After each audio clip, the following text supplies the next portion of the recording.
برطانیہ کے نئے وزیر اعظم ڈیوڈ کیمرون اور ان کی اہلیہ سمینتھا اپنے نئے گھر 10 ڈاؤننگ اسٹریٹ میں منتقل ہو گئے۔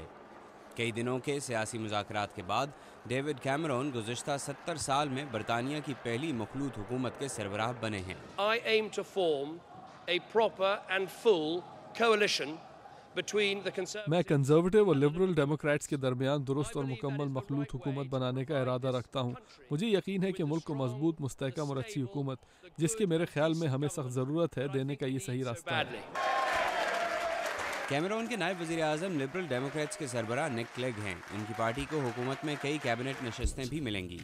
I hope this is the start of the new politics I have. مجھے امید ہے کہ یہ نئی سیاست کی شروعات ہے جس پر مجھے ہمیشہ سے یقین تھا، متنوع اور مشترکہ، جہاں مختلف سیاسی سوچ کے لوگ اپنے اختلافات ختم کرنے کے لیے اکٹھے ہوں تاکہ پورے ملک کی خاطر بہتر حکومت چلائی جا سکے۔ For the sake of the whole country. سابق وزیر اعظم گورڈن براؤن 10 ڈاؤننگ اسٹریٹ سے چلے گئے ہیں، جن کی لیبر پارٹی 13 سال تک حکومت میں رہی ہے۔ براؤن نے یہ عہدہ 2007 میں سنبھالا تھا۔ مستقبل کے اہم فیصلوں میں میری نیک تمنائیں نئے وزیر اعظم کے ساتھ ہیں۔ امریکی صدر براک اوباما نے وزیر اعظم کیمرون کو مبارکباد کا فون کیا اور انہیں واشنگٹن آنے کی دعوت دی۔ نئے برطانوی وزیر خارجہ ولیم ہیگ کہتے ہیں کہ وہ امریکہ کے ساتھ مضبوط تعلقات کے خواہاں ہیں۔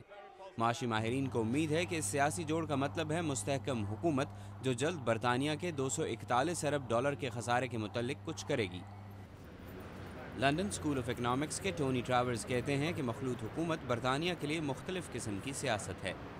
یہ شاید چلے، لیکن یہ رسک ہمیشہ موجود رہے گا کہ صورتحال مشکل ہو سکتی ہے، مگر کچھ بھی ہو فی الحال اسے موقع دینا چاہیے۔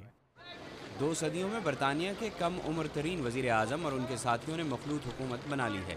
اب انہیں برطانیہ کو چلانے پر توجہ دینی ہے۔